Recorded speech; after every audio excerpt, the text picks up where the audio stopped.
നമസ്കാരം കുറുപ്പ് സാറേ. സാറിന്റെ വണ്ടിയിൽ ഇവിടെ പണിക്ക് കയറ്റിയിരിക്കുന്നത്. എന്റെ വണ്ടിയുടെ പണി കഴിഞ്ഞ് സാറിന്റെ വണ്ടിയുടെ പണി തുടങ്ങുമെന്ന് മേസ്തിരി പറഞ്ഞു. കുറുപ്പ് സാറേ, നിങ്ങളുടെ രാഷ്ട്രീയ ബുദ്ധി സമ്മതിക്കണം. അല്ല, തെരഞ്ഞെടുപ്പ് അടുത്ത് വരുമ്പോ ജഗൻ വെറും തൊഴിലാളി നേതാവല്ലേ? തനി തൊഴിലാളിയാണെന്ന് കാണിച്ച് ഞങ്ങൾ തൊഴിലാളി വർഗത്തിന്റെ മുഴുവൻ വോട്ടുകളും പെട്ടിയിലാക്കാനുള്ള തന്ത്രമല്ലേ? നടക്കട്ടെ നടക്കട്ടെ.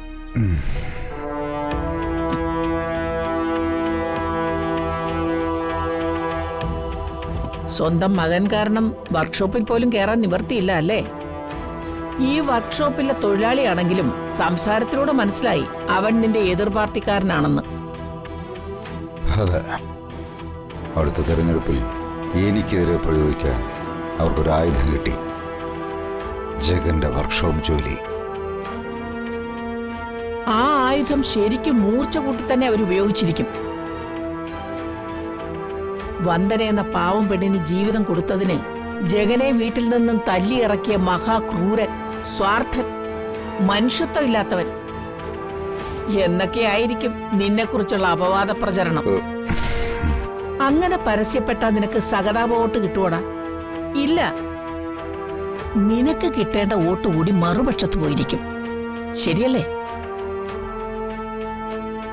ജഗൻ വെറും പാവാടാ, വെറും പൊട്ടൻ. നിന്നെ പരമാവധി കൊച്ചാക്കി തകർക്കാൻ ഇത് അവനെ കൊണ്ട് അവള് ചെയ്യിക്കുന്നതാ. ആ വന്ദന എന്ന രാക്ഷസി, അവള് 18 അടവും പയറ്റി തെളിഞ്ഞവളാ.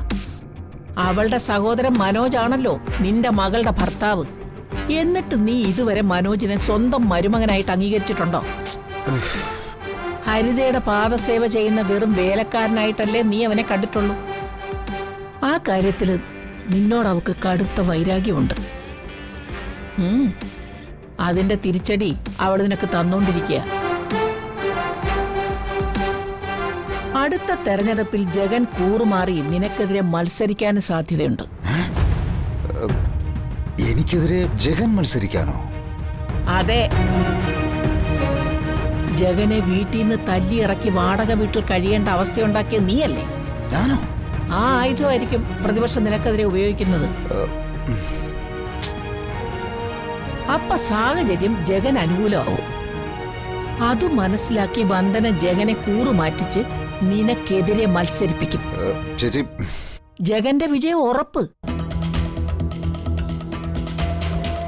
നീ 8 അല്ല 12 നിലയെ പൊട്ടുവെന്ന് അതിനേക്കാൾ ഉറപ്പ്. ചേച്ചി എന്താണ് ഈ പറയുന്നത്? അത്രയ്ക്ക് വലിയ കണക്കുകൂട്ടലുകൾ ജീവിക്കുന്നവളൊന്നുമല്ല വന്ദന. കാലം അത് തെളിയിക്കുമെന്ന് നീ കാത്തിരുന്ന് കണ്ടാ മതി.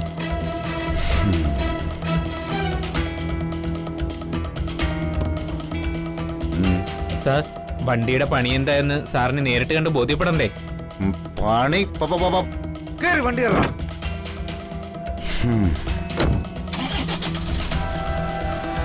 മാനത്തെ കൊട്ടാരം